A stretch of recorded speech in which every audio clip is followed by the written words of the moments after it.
Ka-express, isang malaking balita ang kumpirmasyon na haharap ang Gilas Pilipinas kontra Macau Black Bears sa isang tune-up game sa darating na July 28 sa Smart Araneta Coliseum. Pero mas mainit pa rito ang katotohanan hindi lalaro si Kai Sotto sa nasabing laban. Bagamat kasama siya sa official delegation, siya ay nananatiling nasa recovery phase mula sa kanyang knee injury. Ang resulta, isang mahalagang eksperimentong pang-politika at pang-basketball. Kaya bang umusad ang Gilas Pilipinas na wala ang kanilang 7-3 anchor? O mas mainam ba talagang pairalin ang sistema kaysa umasa sa individual na talento? Ang Macau Black Bears ay hindi pusong mamon, isa silang solidong koponan mula sa ASEAN Basketball League o ABL, kilala sa fast-paced at physical play, may mga imports, may chemistry at may disiplina. Sa madaling salita, hindi ito simpleng ensayo lang, ito ay isang legitimate test game para sa bagong Gilas core na binubuo ng mga batang players gaya ni Carl Tamayo, Kevin Kembao, AJ Edo, at Dwight Ramos. Sa kawalan ni Kai, ang kanilang cohesion at system-based execution ang tunay na masusubukan. Pero bakit mahalaga ang labang ito? Well, simple lang, ito ang pinakaunang pagkakataon na makikita natin ang implementation ng bagong sistema ni Coach Tim Cone sa isang live competitive setting. Walang Kai that forces Gilas to adapt, no post-heavy sets, more motion, more spacing, more passing. And yes, more responsibility para sa mga forwards na sina KQ at Tamayo. This is their time to prove that system can trump size. Mula nung unang itinalaga si Coach Tim bilang Gilas head coach, malinaw ang kanilang thrust. Team play over isolation, high IQ basketball, triangle principles, at positional versatility. Pero sa teorya lang ba ito gumagana? Sa July 28, makikita natin ang ebidensya. Ang Macau Black Bears ay may mga mobile bigs at pesky guards, eksaktong test para sa bagong offensive identity ng Gilas. Ang kawalan ni Kai ay hindi lang issue ng taas, it's also about defensive anchor presence. Kaya't mahalagang matutukan kung paano mag-adjust ang Gilas sa defensive schemes. Sino ang rim protector? Sino ang communicator? Sino ang defensive switchers? Sa mga nakaraang laro ng Gilas, si Kai ang nagsisilbing pantapal sa butas ng perimeter lapses. Ngayon, forced ang team na mag-rotate ng mas mabilis, mag-hedge ng mas matalino, at mag-commit sa team defense sa bawat possession. Sa opensa naman, maraming analyst ang sabik na makita kung gaano ka-efficient ang triangle principles ni Coach Tim kapag wala ang go-to mismatch sa ilalim. Si Kevin Kembao ay natural na high post player, hindi man siya center, ang kanyang court vision, patience, at feel for spacing ay maaring maging susi. Si Carl Tamayo naman, known for his soft touch at baseline reads, ay posibleng maging stretch for a weapon. Pareho silang hindi kaya level sa tangkad, pero baka mas system fit sila sa spacing heavy at team first offense. Well, another big storyline, Dwight Ramos, kung may isang player na kilala sa 3D role, off-ball movement at smart leads, siya na yon. Expect Dwight to operate as a glue guy, bridging guards and forwards, cutting into space, and being the quiet force that makes the system hum. Sa gitna ng lahat ng ito, hindi maiwasan ang tanong, eto na ba ang Gilas identity moving forward? Posibleng oo. Sa mga laban kung saan hindi available ang towering presence ni Kai, ang Gilas ay kailangang matutong mabuhay sa execution, timing at off-ball activity. Hindi na pwedeng umasa lang sa rim protection o lob threat. Kailangan kumilo ang buong team bilang isang organisasyong nakakaintindi sa galaw.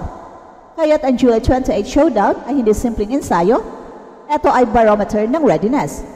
Kapag pumalya ang sistema kontra Macau, it is a red flag heading into the FIBA Asia Cup. Pero kapag naging fluid, aggressive, and effective ang ball movement, maaring ito na ang kumpirmasyon na kahit wala si Kai, competitive pa rin ang Gilas sa Asia level play. At ang tanong ngayon, sino ang aangat? Will Kevin Kembao finally take center stage as a modern playmaking forward? Will Carl Tamayo stretch the defense enough to open lanes? Will AJ Edo fill the void sa interior defense? At higit sa lahat, may chemistry ba talaga ang lineup na to? O is this just another short-term experiment? Sa mga Pinoy fans, hindi lang ito test ng sistema, test din ito ng tiwala. Kasi kahit wala ang face ng future sa lineup, kailangang ipakita ng Gilas na may lalim tayo. Na hindi lang tayo Kai Sotto dependent, na pwede tayong maging modern team na may structure, discipline at adaptability. Ang Gilas versus Macau friendly ay magbibigay linaw hindi lang sa game plan, kundi sa direksyon ng programa. If the system works without Kai, it strengthens the argument na kahit bumalik siya fully healthy, kailangan niyang mag-adjust, not the other way around. If it fails, then it proves na Kai Sotto is still indispensable. Ano man ang resulta, this July 28 game is a critical moment. Para sa coaching staff, para sa players, at para sa mga fans na patuloy na nagtatanong, may identity ba talaga ang Gilas? At kung mayroon man, sustainable ba ito? Ang mga scouts, analysts at die-hard fans ay siguradong tutok sa laban. Hindi dahil championship ito, kundi dahil ito ang sandaling magpapakita kung totoo ba ang sinasabi nila system over star. Kasi kung maganda ang ikot ng bola, maayos ang spacing, committed ang depensa at may synergy ang team, then Gilas may have found its new path. Kung hindi man maging perfect ang resulta, ang mahalaga ay ang direksyong pinupuntahan. Well, in the end, hindi si Kai lang ang Gilas at hindi rin siya ang hadlang sa pag-unlad. Pero kailangang ipakita ng team na kaya nilang mag-advance with or without Kai Sotto, basta buo ang sistema. Ka-Express, markahan na ang July 28 sa inyong mga kalendaryo dahil ang showdown sa Araneta kontra Macau ay hindi lang tune-up game. Ito ang trial by fire, kung saan masusubukan ang bagong Gilas sa harap ng bayan at sa harap ng mga mata sa Asia. Sa pagtatapos ng araw, ang laban ng Gilas kontra Macau ay hindi lamang isang friendly tune-up match. Ito ay isang malalim na pagsusuri kung hanggang saan na ba aabot ang sistema ni Coach Tim Cone. Sa kawalan ni Kai, ito ang magiging pinakamalaking pagkakataon para sa bagong Gilas core na ipakita ang kanilang collective identity. Hindi na sapat ang individual talent, kailangang gumana ang collective execution, court awareness at chemistry sa bawat galaw ng 5 players sa loob ng court. Well, kung magiging matagumpay ang sistema sa laban na to, mas malalim ang tiwala ng buong bansa sa bagong direksyon ng programa. Mas mapapalakas rin ang argumento na kahit walang towering presence tulad ni Kai, ang Gilas ay may kakayahang makipagsabayan sa Asia-level competition.